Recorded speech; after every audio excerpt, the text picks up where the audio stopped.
So we are about to see a wider war in the Middle East. This is going to involve Israel, Iran, and Lebanon. We know that there have been two. One was a Hamas official. The second one was a Hezbollah official. Both of their leaders have been killed. This has happened just in the past 24 hours. This is breaking news. I want to break down what's going on and what this means for the United States moving forward. Just so you know, the United States did conduct an attack. They did that just yesterday. I want to address where this was and why this could be a problem. So I'm going to break all this down in just a moment. But all I ask is one thing. It takes 2 seconds. Go ahead, hit that like button if you enjoy these daily updates. And now let's begin.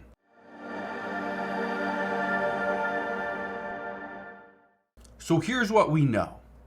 Israel says top Hezbollah commander Fouad Shakur killed in airstrike in a Beirut suburb. Now, they addressed this. This happened just hours after this. Okay, look at this. It says Hamas political leader Haniyeh is assassinated in Iran, plunging the Middle East conflict into a dangerous new phase. Now, what we have heard from many people, you've heard this from other countries, the U.S. officials as well, is that we do not want a wider war. Well, that's exactly what Israel has said before as well. They don't want a wider war, not in the Middle East. What they want is a resolution. They want these conflicts resolved. The problem is, this was just an escalation of those tensions. But keep in mind that just a handful of days ago, 12 children's lives were taken when a missile hit a soccer field. That happened in Israel. Now, I want you to listen to this. Listen to this and let me know what you think. We do know that the supreme leader of Iran has released a statement this morning vowing to take revenge. He says following this bitter, tragic event, which has taken place within the borders of the Islamic Republic, it is our duty to take revenge. This has major implications for the possibility of a ceasefire between Israel and Hamas as the war rages on inside Gaza. Keep that in mind that they are worried about this ceasefire with Israel and Hamas in Gaza. Now, obviously, it's been going on for some time, but this, I believe it was, October 7th was when the attack was first conducted. But the reason why that's such a big deal is because that's where it starts, okay? But now and this has always been the issue, is what if it turned into a wider war? What if it was Israel against Lebanon? Israel against Syria, Israel against Iran? Well, now it is. That's the reason why it's concerning. Let's keep listening. And we're hearing today from the Qatari Prime Minister speaking out this morning, asking how can mediation succeed when one party assassinates the negotiator on the other side.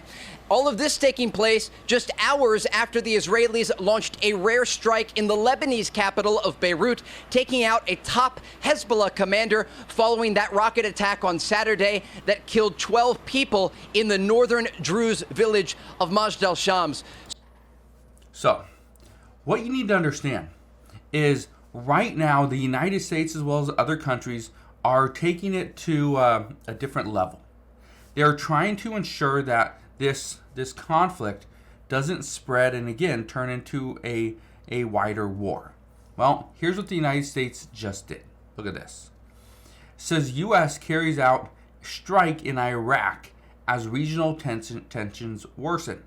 It says the United States on Tuesday carried out a strike in Iraq as U.S. officials described as self-defense as regional tensions rose after an Israeli airstrike in Beirut that Israel said killed Hezbollah's most senior commander.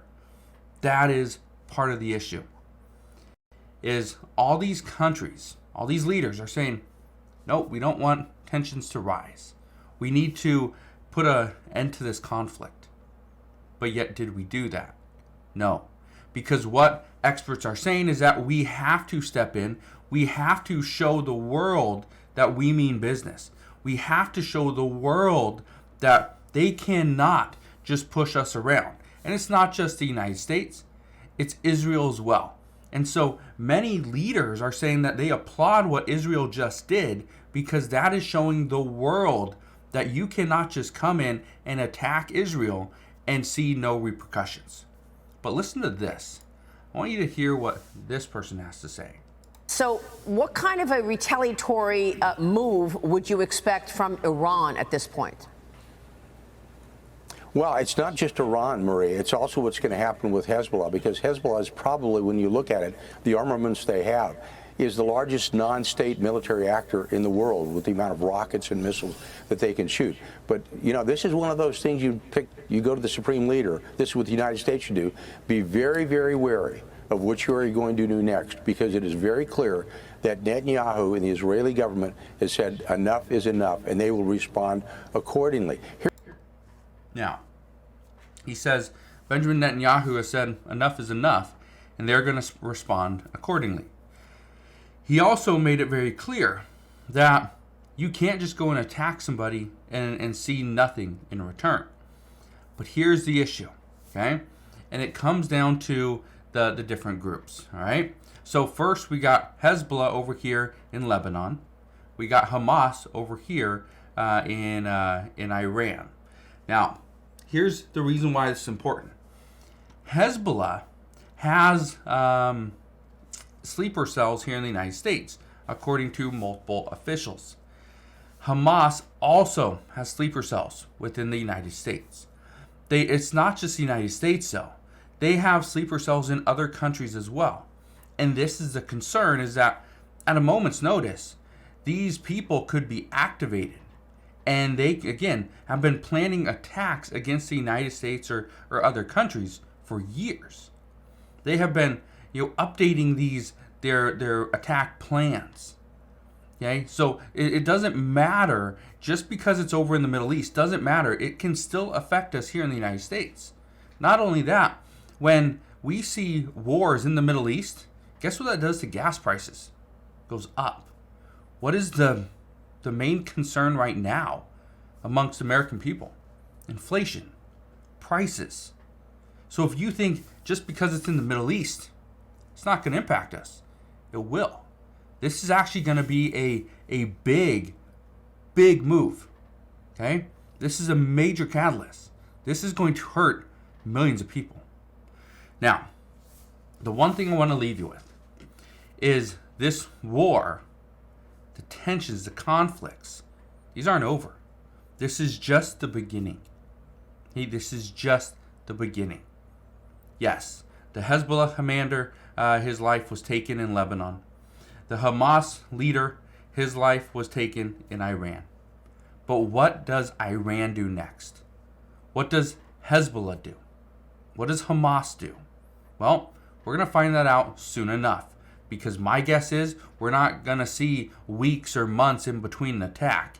It could happen within the next couple of days. So, we'll see what happens. The one thing I can tell you is I will be here every step of the way, and I'll fill you in on all the latest news and updates. But as of today, that is what we know. So again, thank you guys for watching. Consider subscribing, and I'll see you guys on the next one.